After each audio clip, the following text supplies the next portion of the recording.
నేను ఇంకొక విషయం కూడా మిమ్మల్ని అడుగుతున్నా. ఈ రోజు నుంచి 100 రోజులు బెంగళూరు తెలుగుదేశం పార్టీ ఫోరం ఒక ప్రణాళిక తయారు చేసుకోవాలి. ఒక పక్క మీ భవిష్యత్తుకు మీరు నాంది పలుకుతున్నాయి, ఆంధ్రప్రదేశ్ భవిష్యత్తును కూడా తీర్చిదిద్దే బాధ్యత మీరు కూడా తీసుకోవాల్సిన అవసరం ఉంది. దానికి ఇప్పటి నుంచే ప్రణాళికలు తయారు చేసుకోమని మిమ్మల్ని అందరినీ కోరుతున్నా. ఒకటి షార్ట్ టర్మ్ యాక్షన్ ప్లాన్. 100 రోజుల్లో మీరు ఏం చేయగలుగుతారు? మీ ఊర్లో ఉండే మీ బంధువులు, స్నేహితులు, మీ స్నేహితుల స్నేహితులు, లేకుంటే ఎప్పుడన్నా సాటర్డే సండే దొరికితే మీ ఊరికి వెళ్ళడం, మీ చుట్టుపక్కల ఇళ్ళకి వెళ్ళడం, అక్కడి నుంచి మీరు బిల్డప్ చేయాల్సిన అవసరం ఉంది.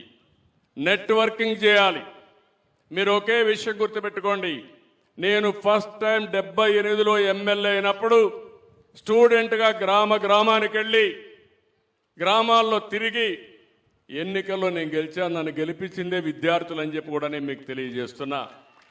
ఈరోజు అలాంటి స్ఫూర్తిదాయకమైన నాయకత్వాన్ని ప్రొఫెషనల్స్ ఇవ్వాలి. మీరు ఒక పబ్లిక్ పాలసీ ద్వారా ఏ విధంగా బాగుపడ్డారో ప్రజలకు చెప్పి మెప్పించి వాళ్ళు కూడా మనతో కలిసి తీసుకుపోయే మార్గానికి మీరు సహకరించాల్సిన అవసరం ఉంది. రెండోది, అవసరమైతే రోజుకు 1 గంట 2 గంటలు ఒక 20-30 మందితో ఫోన్లో మాట్లాడడం, రేపు ఎన్నికలు ఎందుకు ముఖ్యం వాళ్ళందరికీ చెప్పడం, చెప్పి ఎడ్యుకేట్ చేయడం.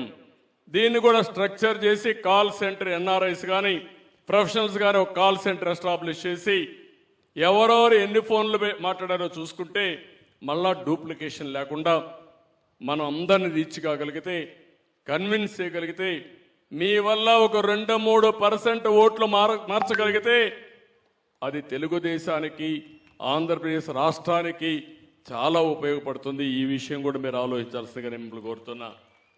ఎన్నికలప్పుడు మీరు హైదరాబాద్ బెంగళూరు వాతావరణానికి అలవాటు పడి ఆ ఊరికి ఎవరు పోతారనుకోకుండా ఒక 10 రోజులో 15 రోజులో 20 రోజులో మీరు లీవ్ పెట్టి ప్రతి ఒక్కరూ మీరు వెళ్లాల్సిన అవసరం ఉంది. ఎలక్షన్ క్యాంపెయిన్లో కూడా మీరు భాగస్వాములు కావాలని మనస్ఫూర్తిగా మీ దగ్గర నుంచి నేను కోరుకుంటున్నా.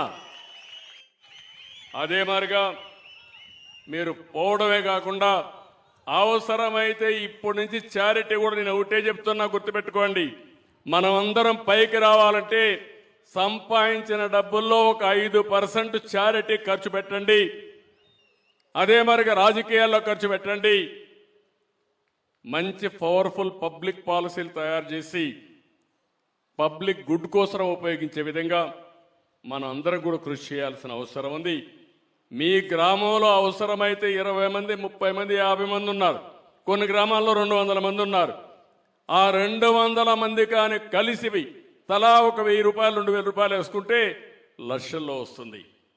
ఆ ఊర్లో ఒక మంచి పని చేయడం కానీ వాళ్ళ అవసరాలు తీర్చగలిగితే మిమ్మల్ని మర్చిపోరు. మిమ్మల్ని మర్చిపోకుండా ఉంటే తెలుగుదేశం పార్టీ కూడా ఓట్లేస్తారు. తద్వారా మళ్ళీ సమాజ హితం కోసం మనం పనిచేయచ్చు. ఇది ఒక సైకిల్ కింద తీసుకోమంటున్నా, ఒక స్ఫూర్తిదాయకంగా తీసుకోమని మిమ్మల్ని కోరుతున్నా. నేను ఒకటే కోరుకుంటున్నా, నా జీవితంలో ఇప్పుడేదో నాకు పదవులో, డబ్బులో, లేకపోతే నాకు కావాల్సిన లగ్జరీస్ కాదు. కానీ ఒకటే నేను కోరుకునేది, నా తర్వాత కూడా నేను ఏం చేశానో అది గుర్తుపెట్టుకునే విధంగా నేను చేయాలని చెప్పి ఏకైక ధ్యేయంతో పనిచేస్తున్నా. ఎవరైనా ప్రపంచమంతా రేపు రాబోయే రోజుల్లో తెలుగు వాళ్ళు ఈ మరి పైకి వచ్చారు, ఇంత మంచి ఆంటర్ప్రెన్యూర్స్గా తయారయ్యారు. దీనికి ఎక్కడ నాంది పలికారు, ఎవరు ఫౌండేషన్ ఇచ్చారంటే, ఎవరు ఆలోచన అంటే, ఆ ఆలోచనలో ఒక్కసారి నేను గుర్తు రాగలిగితే అది నా జీవితానికి ఇంకేమీ అవసరం లేదని చెప్పి కూడా నేను మీకు తెలియజేస్తున్నా. ఇక్కడ కులం లేదు, మతం లేదు, ప్రాంతం లేదు. నా ధ్యాస, ప్రాణం, ఆశ అన్నీ కూడా, హోప్ అంతా కూడా తెలుగు కమ్యూనిటీ పైన. ఆ విషయం మీరు గుర్తుపెట్టుకుని, ఒకటే కమ్యూనిటీ, ఒకే కులం తెలుగు కమ్యూనిటీ, ఒకే మతం తెలుగు కమ్యూనిటీ, ఒకే ప్రాంతం తెలుగు కమ్యూనిటీ. తెలుగు గడ్డ మీద పుట్టిన ప్రతి ఒక్కడు తెలుగు కమ్యూనిటీని. ఈ విషయం మీరు గుర్తుపెట్టుకోమని కోరుతున్నా. దానికోసం నేను కృషి చేస్తా. దానికోసమే నా శేష జీవితాన్ని అంకితం చేసి మీ రుణం తీర్చుకుంటా.